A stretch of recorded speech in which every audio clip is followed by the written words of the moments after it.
Today is Wednesday, August 17th, 2011, and we're talking to Lyle Downs, longtime Bridgeton resident. How do you spell your first name? Lyle. Is there a middle name also? Leslie. Okay. Were you named after anyone? Yes. Congressman Lyle Born Really? from Oklahoma.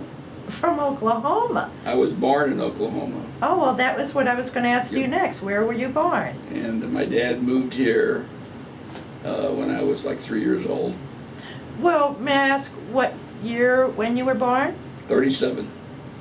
In 1937. Yes. Thank you. And what city or what town? Shawnee, Oklahoma. And why did your father move from Oklahoma to St. Louis? He worked for a newspaper company there, and then he went to a trade school to learn to be a welder.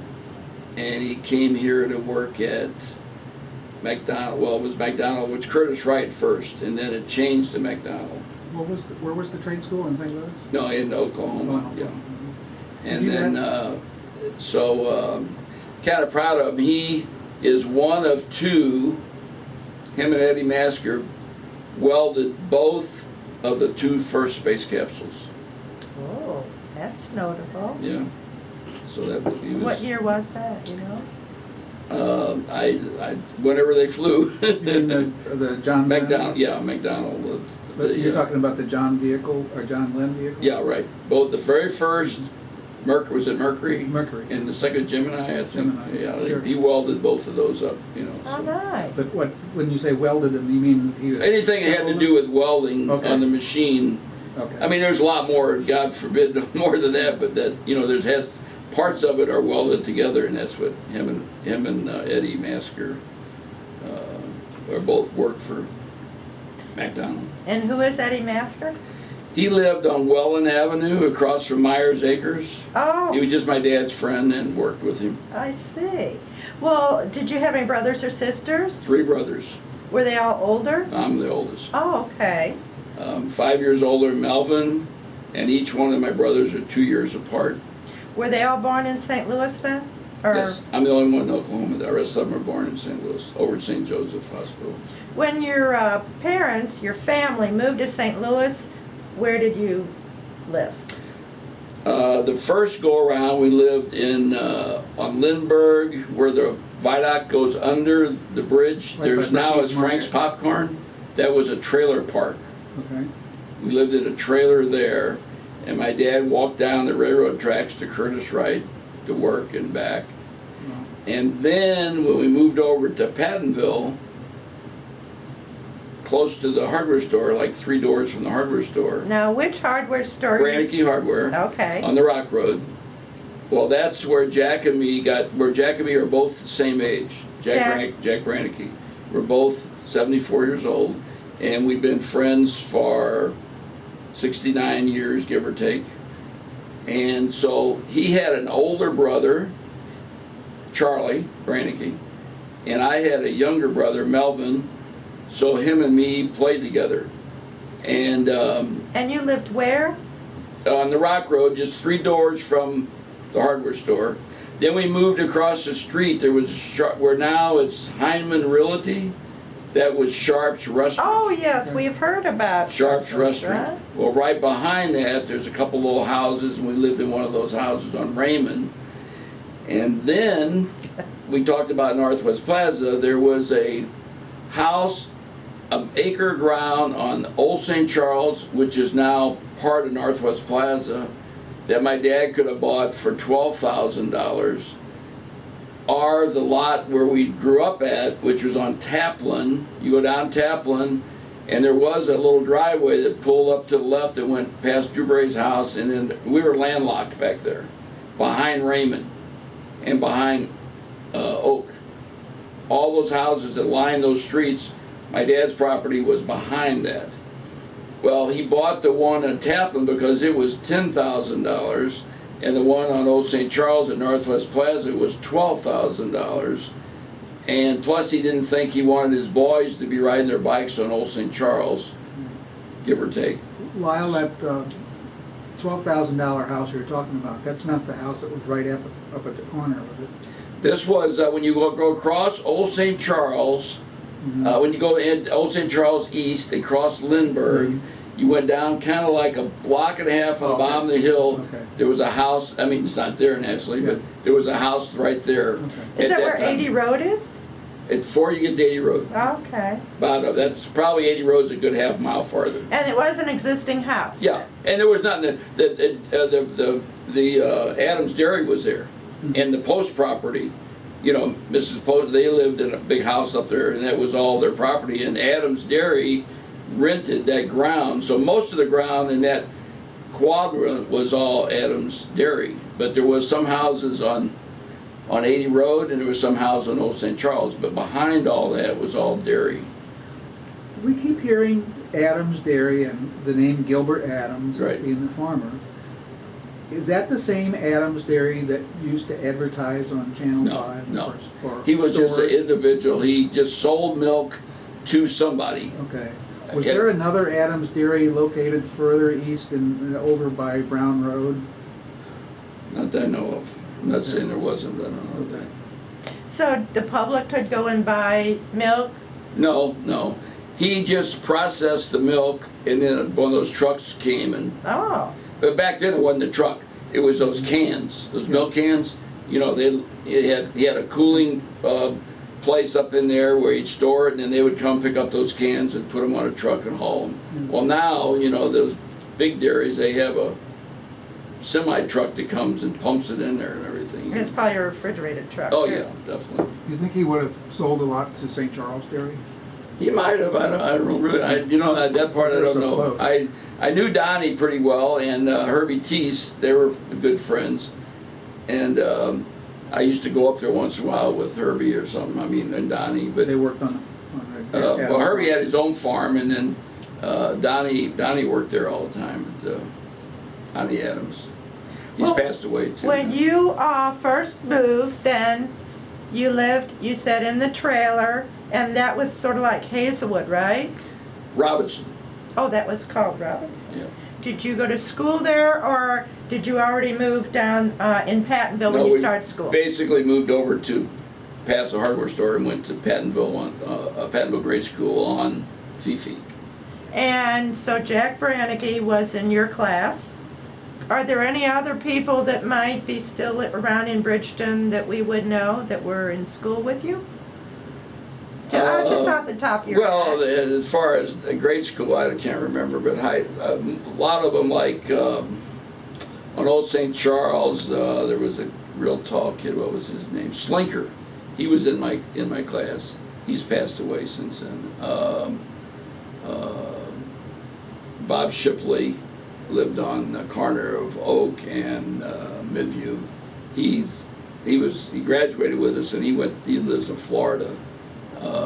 I'm in charge of my quote reunion committee for my high school, and we've had quite a few reunions, and I have about 8 or 10 that lives in the general St. Louis area that still helps me with it, and I have the people that we graduated with that's still alive.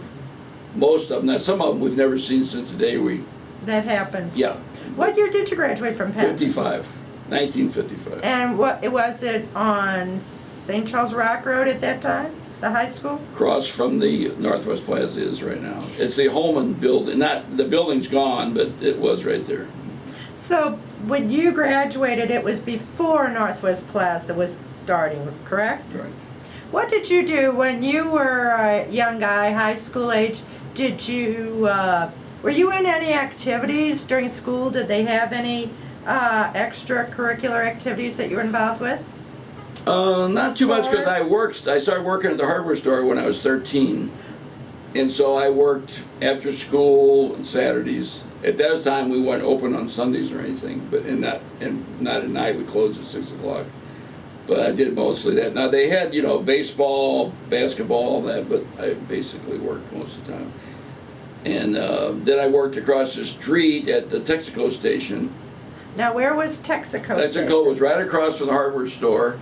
Mr. Price owned that. He was also a volunteer fireman, And originally, when they started the volunteer firemen, the fire truck was in his garage at night. There was no firehouse. Can you tell us a little bit more about that? I think for the people now, present day, thinking of a volunteer fire department is such an interesting subject because, you know, we're so used to firemen just being there ready to go. How did that work if you, a volunteer, if there was a fire going on, what would happen? Well, of course, they called the number for fire, and then that rang in all. Not everybody had a phone in their house, but a lot of them had phones in their house, and they'd pick up that special phone and fire, and then they'd just jump in their car and head for the firehouse. Which, like I say, originally, for not very long, but it was that they stored the fire truck. In the daytime, they pulled it outside. Nighttime, they put it back in the garage. And of course, Ray was a fireman too, so naturally he, could get it out. But then they built the firehouse down on Fifi where it is right now, not as big as it is now.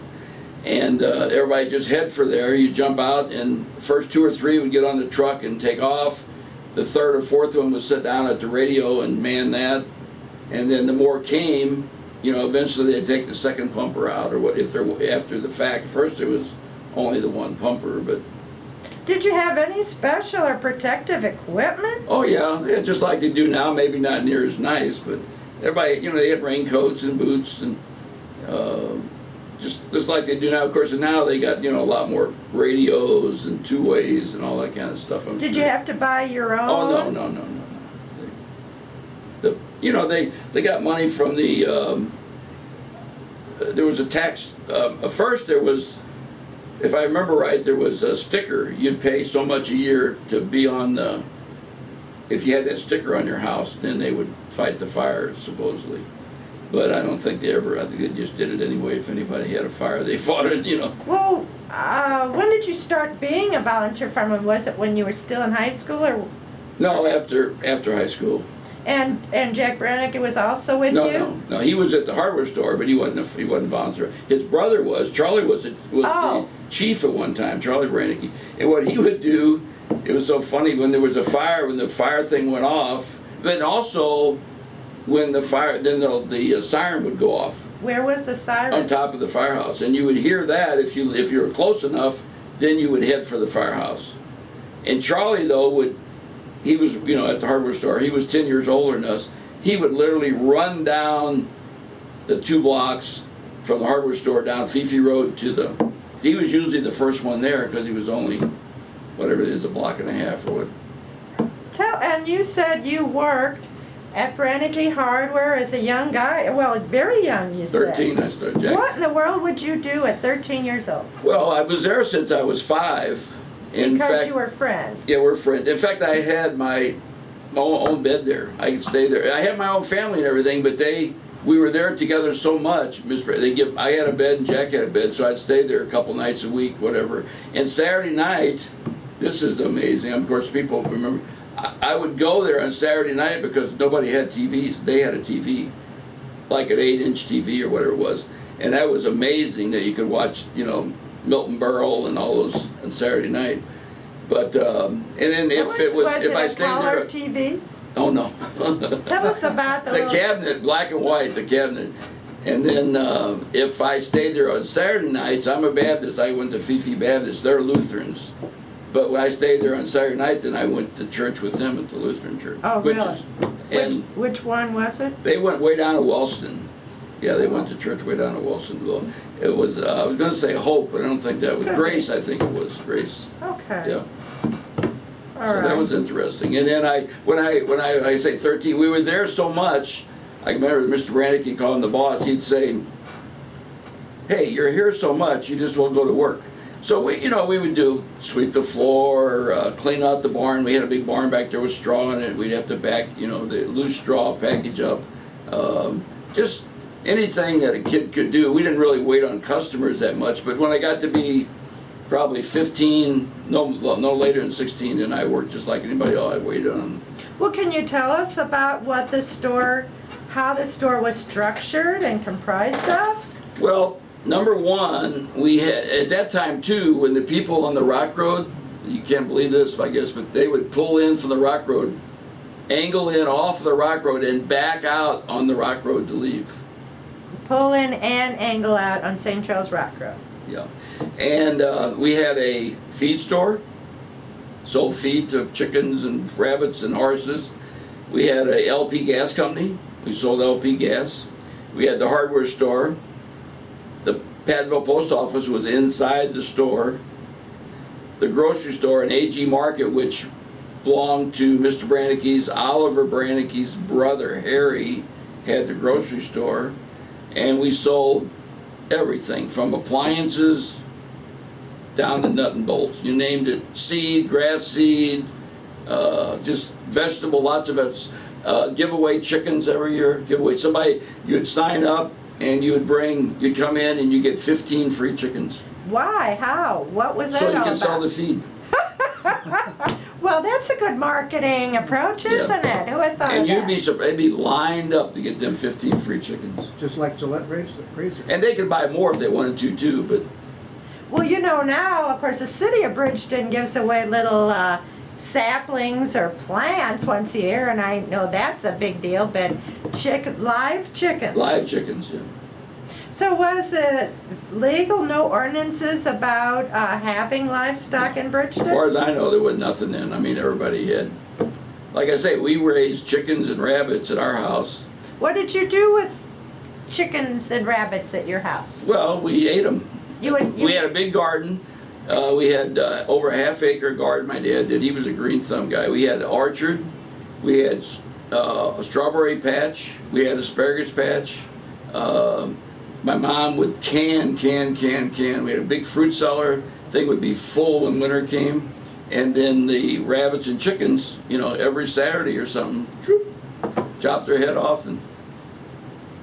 And when you say your mom was canning, you mean she was putting things into jars? Jars, yeah, put them in jars. And on coal packers, our pressure cooker, Presto pressure cooker. And I don't know how many hundreds of jars we had down there, but there was gobs Did of she them. recycle the jars? You could reuse Oh, them. use them. You just buy the new lids. New seal, not even the twist part. You could buy the twist part, but basically you just bought the little flat seal to put on there too. And I bet they sold that at Brannicky Hardware, Oh didn't yeah, they? definitely hundreds and hundreds of those jars. Yeah. Did your family sell any of their? No, just for us, our own self. Yeah. Were many of the people? What times do you think this was?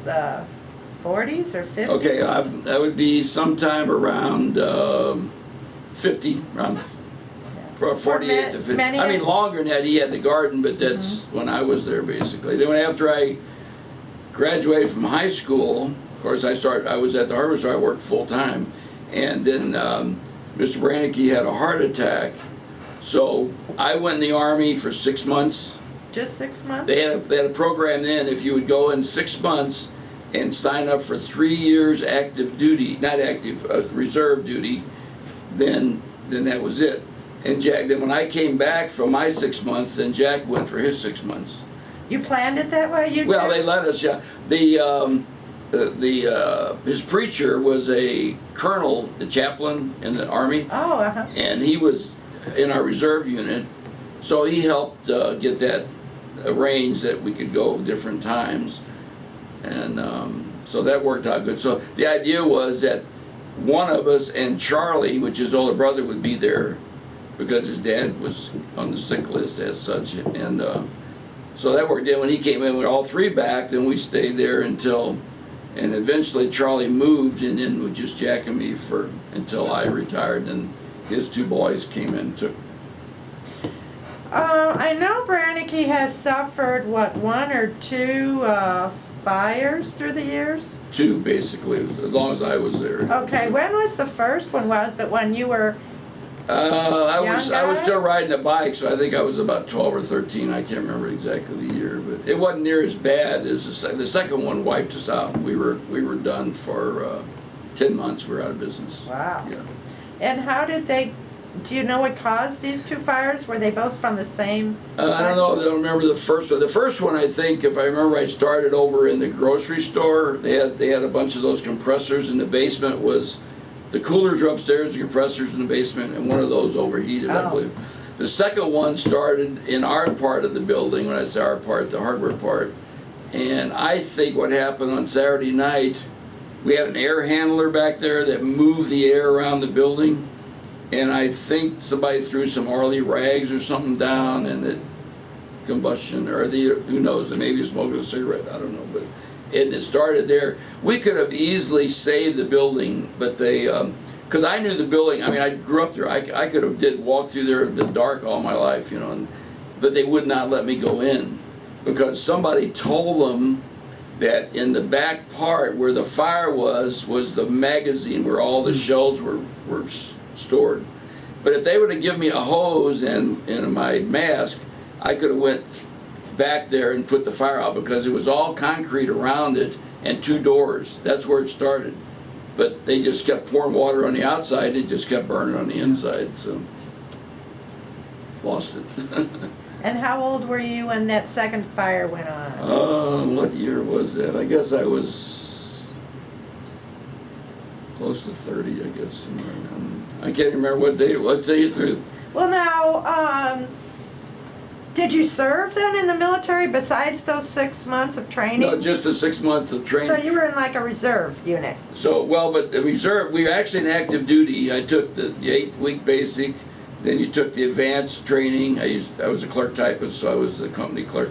Then you actually went into a unit that acted like, for a couple months, that it was just a regular unit. Then you, after that, then you went back to your reserves once a week, every Thursday night, and then 2 weeks in the summer. Oh, okay. So where was your training? Fort Smith, Arkansas. Oh. Yeah. Okay. So you had training in being a clerk typist. I was a clerk typist, and then when I came back to our reserve unit, you know, I basically did the same thing for probably I told you, joined for 3.5 years. When we were in there for like 2 years, for some reason the government changed their mind and said, everybody, you're home free, go home, you're done. They just stopped the program. Lyle, how did you get to and from Fort Smith, Arkansas back in those days? I had a friend that was ahead of me in school a couple years, and he was full-time, he was an RA, and I'd ride with him. So Of course, you didn't get, you know, he came home a couple times, and it's, you know. His roads weren't much. No, but he would come home. His name was Mulkay. He was also a volunteer fireman. His mom lived on Layman, just past Oak on the left, about 4 or 5 houses down. Was that his first name or his last name? Rich Mulkay. Oh, okay. Richard Mulkay, yeah. Oh, okay. So I'd ride with him a couple, but I mean, you only did it a couple times. I mean, you know, they don't let you out every weekend, you know. I thought maybe there was train service. Probably was, but I mean, I never rode the train. The only time I ever rode a train was when my mom came from Oklahoma one time and brought me here, but on a train. That's the only time I ever. I've rode a train since, but I mean, that was when I was a kid. That was the only time. So you said that you worked with Jack Brannicky. Right. At the hardware store pretty much since you were a young guy. And were you married then? No, I got married. I graduated in '55. We said that, and I got married in '59. And 58 actually. Who did you marry? Shirley Waller's her name, or was her name, and she was in Wellston, so it was a blind date type thing. By meeting her, let's start with. One of her friends' boyfriend went to church with me at Fifi Baptist. That's where we hooked up. Mm-hmm. Where did you live in Wellston?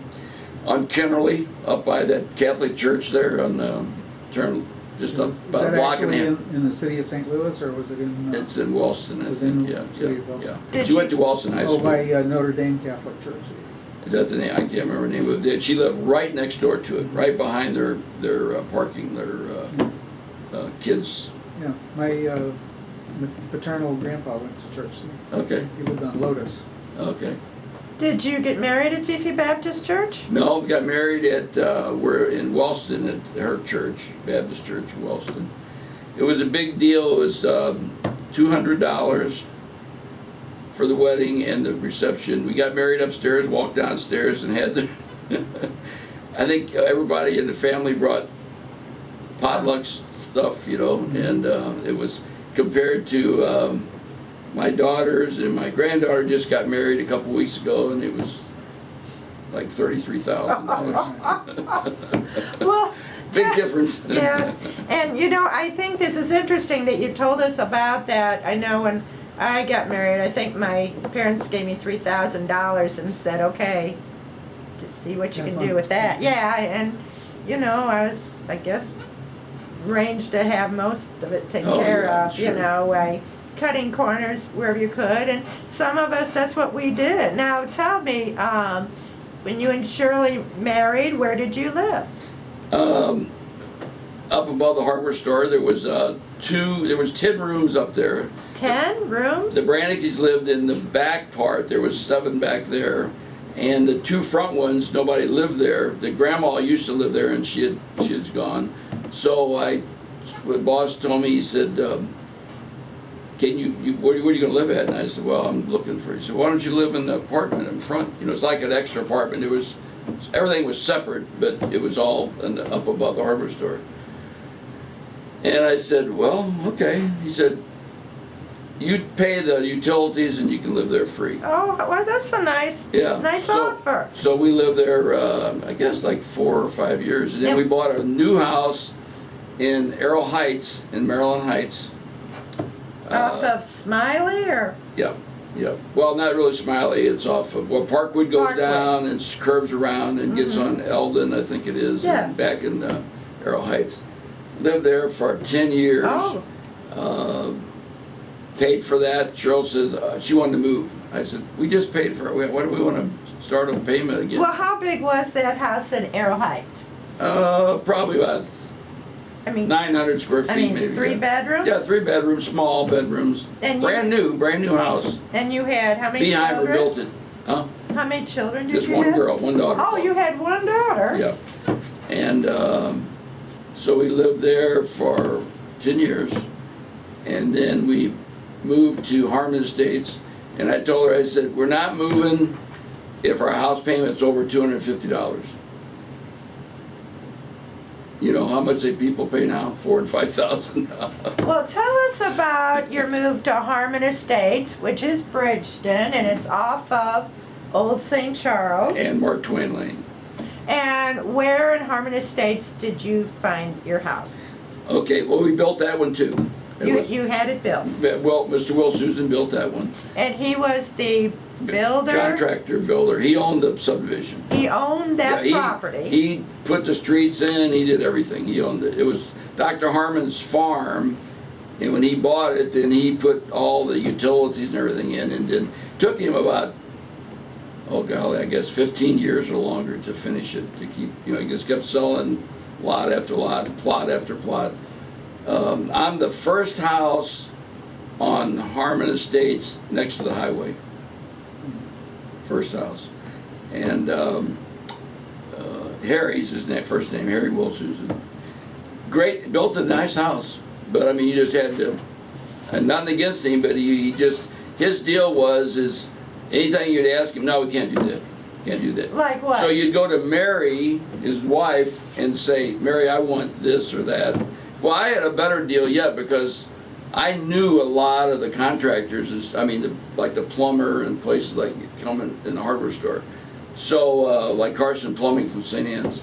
I wanted, being in the hardware business, I had ideas of my own. I wanted valves on everything in the house, so if something went bad, I didn't have to turn the water. I just turned that valve off. That's a nice feature. And Harry said, "You can't do that." So I said, "Okay." So I just called Carson and said, "This is what I want. Just send me the bill." He said, "No, we'll do it. We'll send it to Harry. He won't know the difference."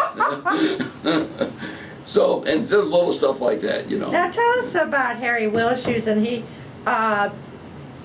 what kind of a builder was he? He did good work, but he just independent. Independent In what way? And that he didn't want to deviate for anything. If he actually, the house 5 doors from me, he completely finished the house.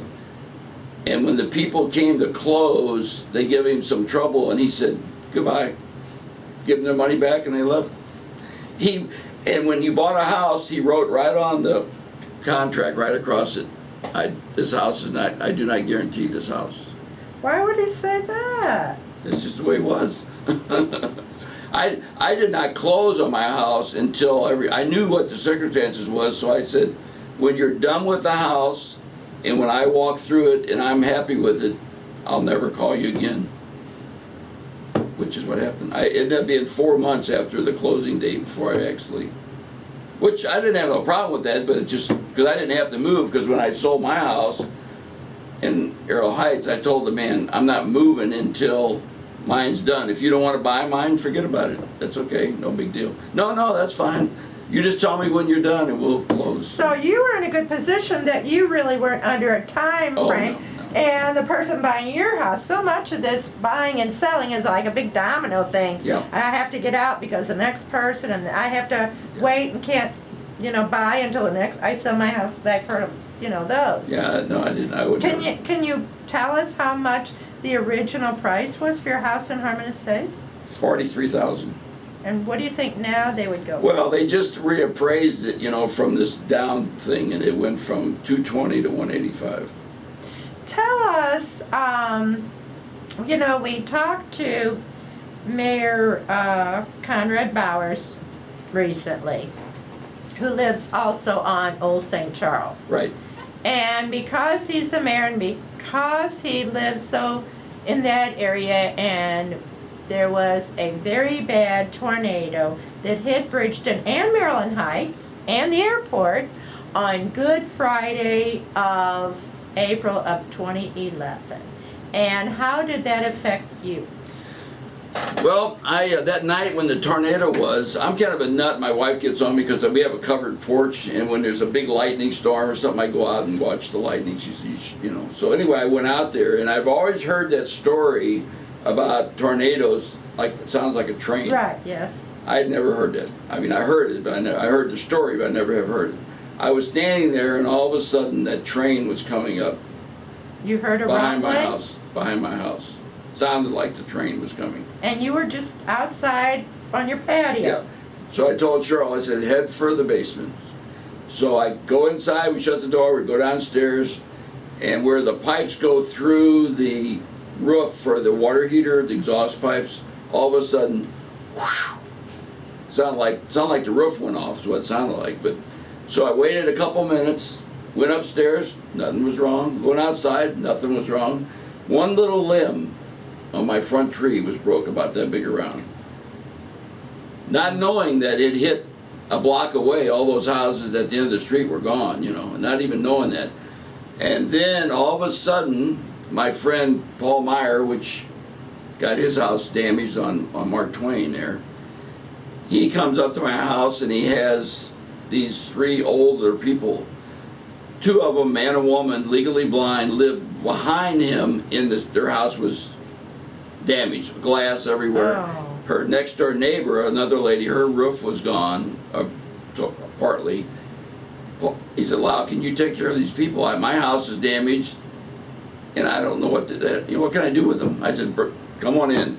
So we kept them there for like 4.5 hours, like 1:30 in the morning. Finally, the Pentecostal church people, the pastor came and took the old couple that was their parishioners, took them back to the house, got their medicine, took them to a hotel, and the other lady, we called her daughter, but they wouldn't let the daughter in to get her. I said, well, she can stay here, no big deal. You didn't know these people. Never seen in my life. But they lived right by you. About 1.5 blocks away, where the street turns. I'm sure you've been over there, but where the street turns to go up to where the Stoll, all the old people live. On Beaverton. On Beaverton. So the daughter couldn't come, so then eventually the police came back and said, is everything okay, blah, blah, blah. I said, well, this lady here really would like to go to her daughter's house, but they won't let her here. He said, I got an idea. If you want to, ma'am, I'll take you to Maryland Heights, where they had the Red Cross set up, and then your daughter can drive around the back way and come and get you. So she said, oh, I'd love to do that. So she elected to go over there, so she didn't stay all night, but it was But otherwise, your home was not nothing, damaged. no damage at all. Well, that's nice. Yeah, lucked out, really. God took care of us. So you are still there in Harmon Estates Oh, yeah, then? right, yeah. Okay, so how long have you lived in Harmon Estates? Oh, golly, let's see, I guess it's, when did he moved there? I don't even remember the date. 35 years, give or take. So during the time you lived there, you said you had one daughter. Right, Where did she go to school? Pattonville. And did she also graduate from Pattonville? Yeah. And by this time, was Pattonville High School on Creve Coeur Mill? Yeah, she graduated from Creve Coeur Mill, yeah. And was she involved in any activities outside? Cheerleader, stuff like that, you know. Did your wife work during this time? She was in the banking business. She worked at St. John's Bank originally out of high school, and then ended up at Community Federal, and then, quote, retired, if you want to use the word. When I had my first heart attack, she decided, she'd stay home. And then after that, she worked part-time at, was Roosevelt. They changed names, different, just part-time, a couple days a week. Mm-hmm. Her and another girl were considered a person, that one worked one day, one worked the other, so. That's a nice setup. Yep. And you said that now you have a granddaughter, and that she just got married? Yeah, 2 grandsons and a granddaughter, 28, 23, and a 14-year-old son, a grandson. And the one that just got married, is she living in Bridgeton? Or any of them living in Bridgeton?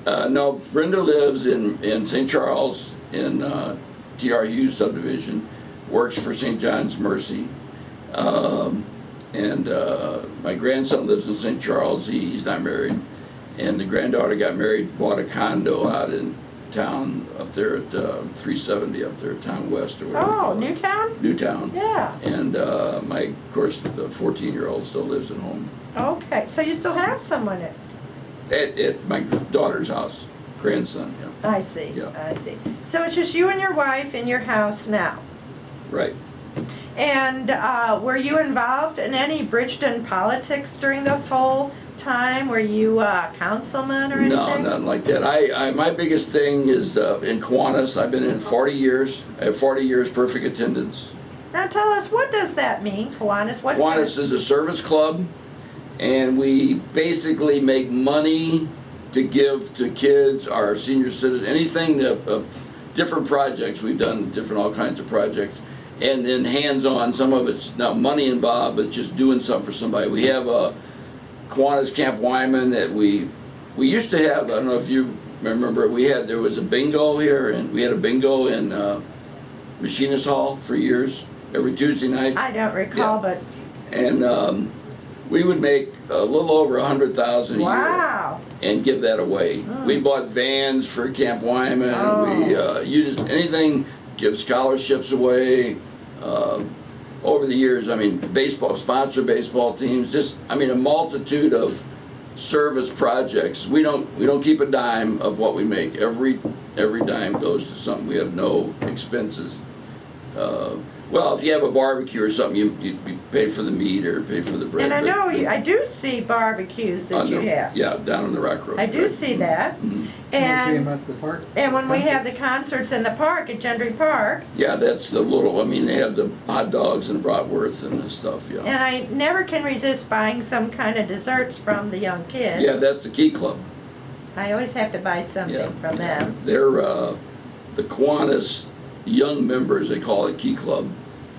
And then there's after Kiwanis, or before Kiwanis in college, there's a Circle K. So it kind of builds up gets to be a adult, and then hopefully you want to give some of your time and help the Kiwanis.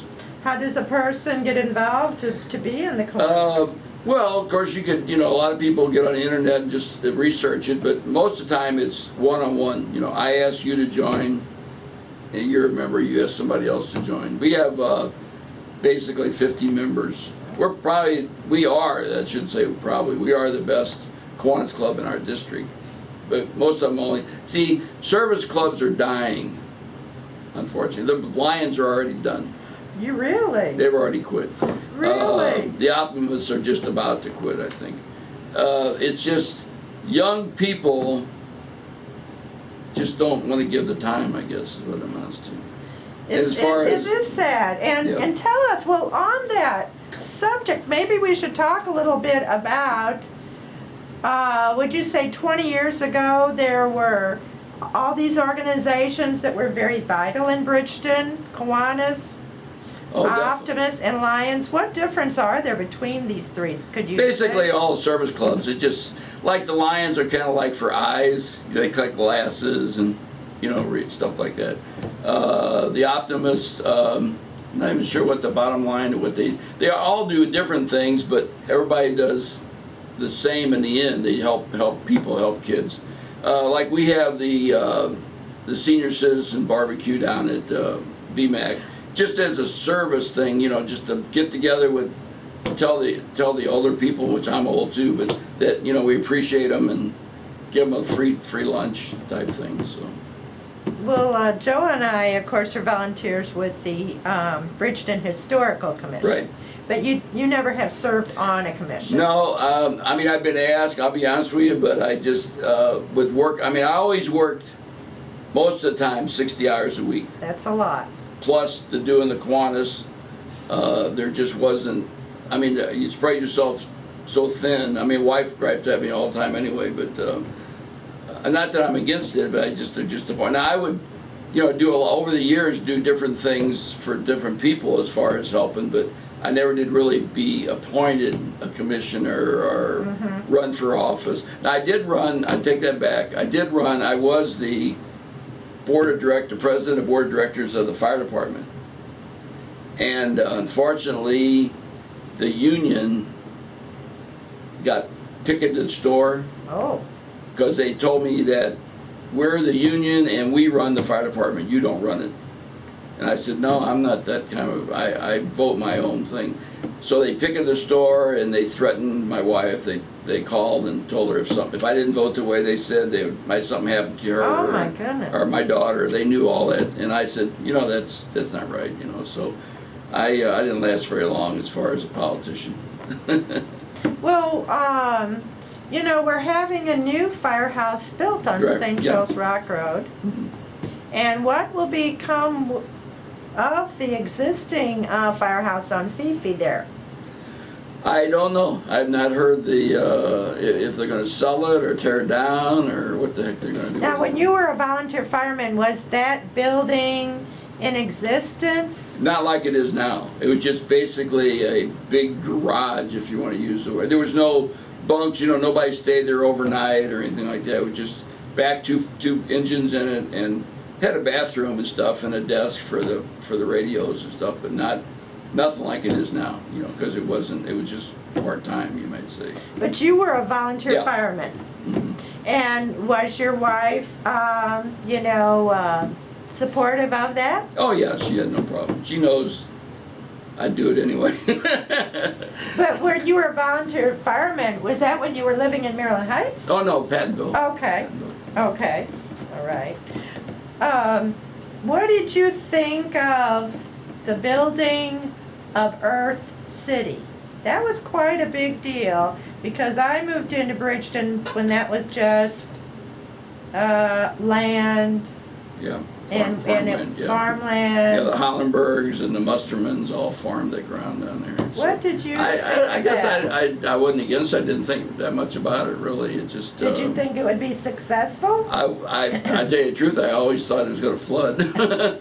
Right. Because more than once, I would help the Hollenbergs fight the floods. We'd go down there and How would you fight a flood? well, as far as filling sandbags, but basically what my job was, I was big in the ham radio and citizen band radio, and so I would supply them with Communication? basically communication to try to, when they needed help or, just different aspects of the project. But basically, the people would just go down there and be laborers, fill sandbags and. Well, that area has, I think, all been filled up down there in our city. Well, this was a long time. This before Right. there was a levee back there. So, Oh. yeah. But presently, in 2011, and even for several years now, we have the Rams practice facility. Oh, yeah, right. And we what have UPS, and we have several Oh, they're big business. big name businesses and big warehouses. And even farther along, we have the Riverport Amphitheater, or whatever it's called now. What's it called now? Yeah. I Well, don't in fact, know. our appliances, most of the appliances we buy comes from the Whirlpool warehouse in our city. And I think there's a Frito-Lay right by me. I think I watched it being built because I live at the very end of Spanish Village. Right, yeah. And I could see it even at night. They would be working on the concrete and Yeah. everything. Yeah, that's big. I guess one that we mentioned before there, you're talking about Northwest Plaza. Yes. That was two things I can remember when I was a kid. Building Highway 70, that Yeah. was humongous. We sold a lot of stuff from the hardware store to that contractor building Wow. Highway 70. And then Northwest Plaza, supposedly the biggest shopping center in the world at one time.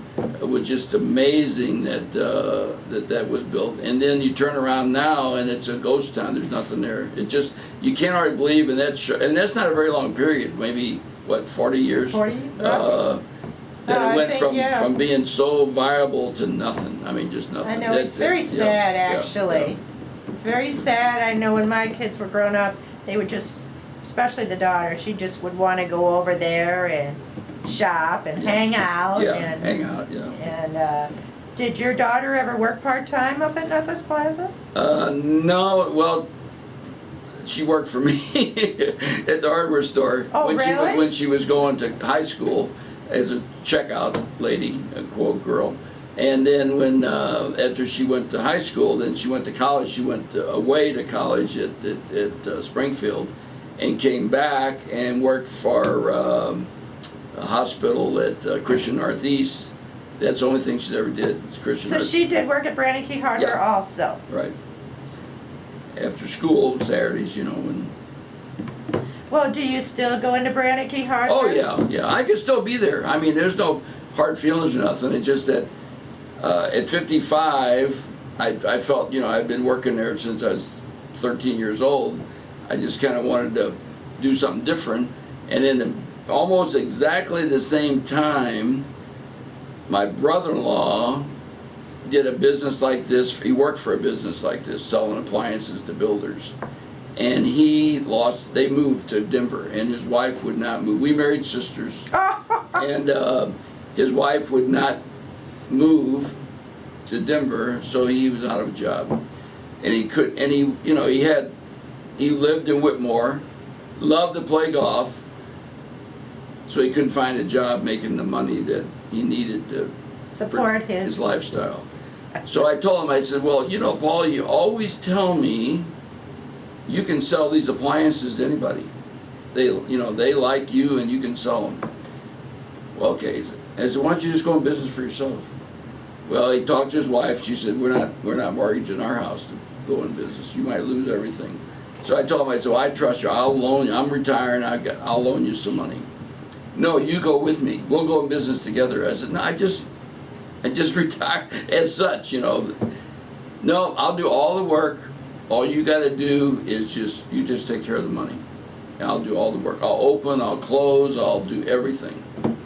I said, think about it, I get half and you get half and you do all the work. That's fine, I love it. He didn't have any brothers or sisters, and I was like his big brother, and so anyway, we did it, and it worked really good for 7-8 years, I guess. So you became an appliance salesman of Well, I just sorts? took care of the money part. He didn't. I didn't do any You of did the bookkeeping? Yeah, bookkeeping, and took care of the money. And so one day he comes in, and he said, well, I don't feel good. I said, well, what do you think? You got the flu, or what is it? I don't know. I said, well, either go to the doctor or go home, one of the two. Get out of here. He said, no, I said, no, forget about it. Just go, do what you want, but do one or the other. So he went home. Next day he comes back, same thing. That goes back home. Third day I said, that's it, we're going to the doctor. So we jumped in the car, called up first, got an appointment, went up there to the hospital, St. Joseph. And make a long story short, they ran all kinds of tests. And the nurse came out and said, you guys, his wife was with me then, he said, you guys better go in there. They just told him he only has 6 months to live. Wow. Oh my gosh. Wow. That's not going to work. What happened was he was a boiler maker in the service. He was in the Navy, and he breathed as asbestos in his lungs. So anyway, of course, we said, no, we're going to fight this. So he found, in St. Louis, he went to 2 or 3 doctors. They all said, go home and die. Oh. He found 2 doctors, one in Los Angeles, one in Detroit, that said, we'll take your lung out and experiment with some drugs and if you're lucky, it might work. It might not work. Most likely you're going to die anyway, but if you want to take that chance. So every week he'd fly from here to Detroit and do just like an office visit, which is, sad. Well, first, when he took the lung out, he had to stay there for a couple of weeks, but anyway, he got worse every day. Lived 5 months. So he had like lung cancer, would you say? Well, from that mesotonia, I can't Yeah. ever say the name of it, but Right. That's what it does to your lung. And how Eat your lung up. How old was he? He was about 8 years younger than me, but he was like 56 when he died. So anyway, then I got this business. It was, what am I going to do? He's supposed to be doing the work. I'm not supposed to. So we unfortunately had a falling out with his wife, and I haven't talked to her since. My wife don't talk. It's one of those family deals. It's sad. It's really sad. But so I paid her off and kept going. I shouldn't have kept going, but all my help begged me to keep it going because they needed a job, and I like working. I tell you the truth. I mean, I don't have any trouble working. It's just that. How many hours do you put in? Well, I still got. Oh crap! I'm sorry. Let me turn it off. Leave me a message. Forgot about that. I turned it off before. I get here at 7, and I go home at 5. So, and then I normally come Saturday or Sunday to do paperwork.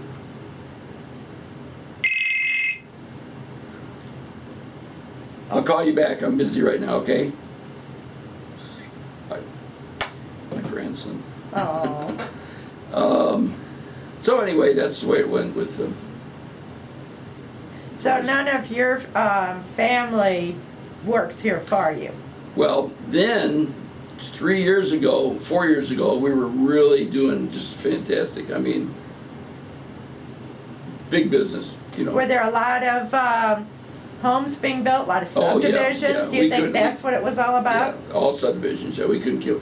So I talked to my daughter and I said, you have to put all these hours into the hospital. Why don't you take the business over?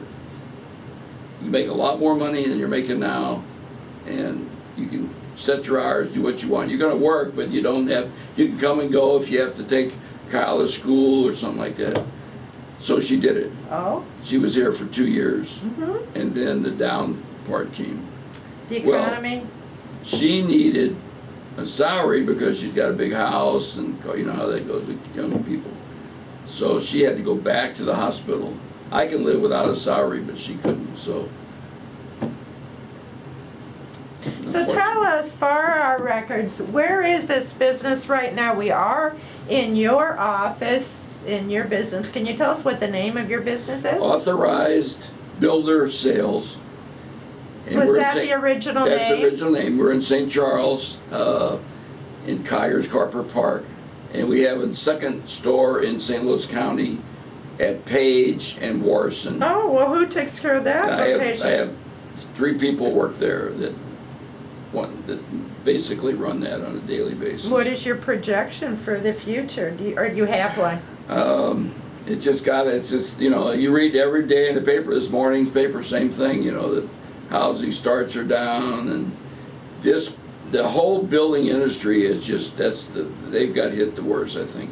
I mean, like the medical fields, they're all going good. There's some fields, they said this morning's paper, Walmart is 8% or whatever it was above. So then everybody's got hard times. It's just the building trade, it was so oversold and the bubble busted, and that's so many people bought houses that, and we can see it. But I mean, when you don't tell somebody you can't afford to buy, I mean, they would come in here and you knew they couldn't afford it, but they'd still buy.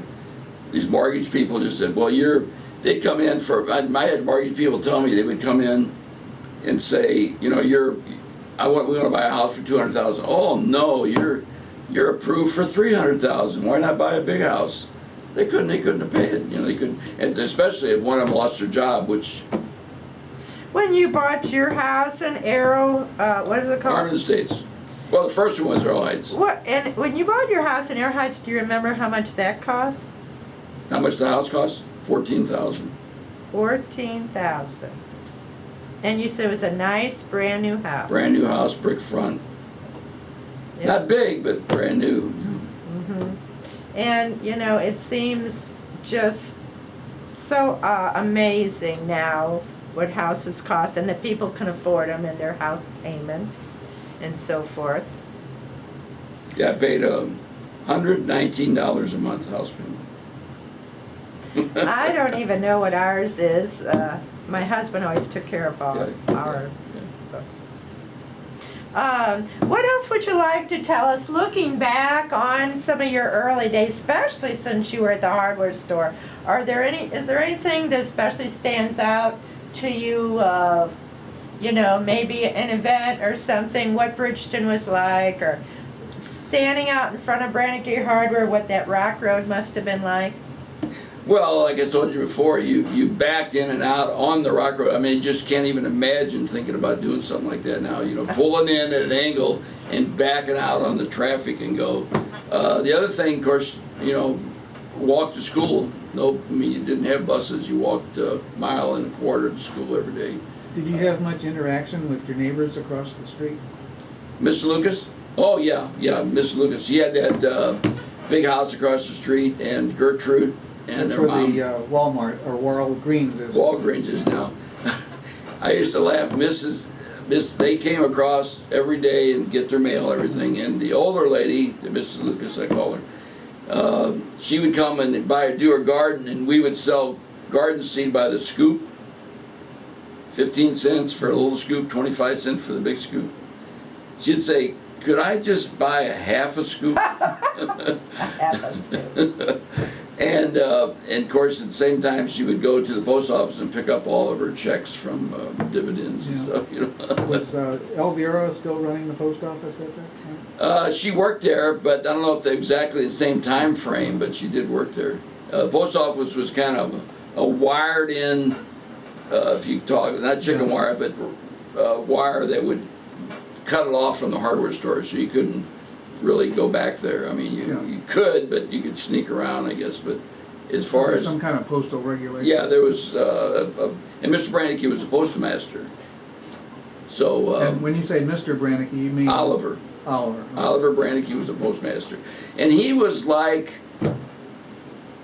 I mean, I wasn't adopted or anything. I had my own family. Everything was fine. It's just that I just was there so much.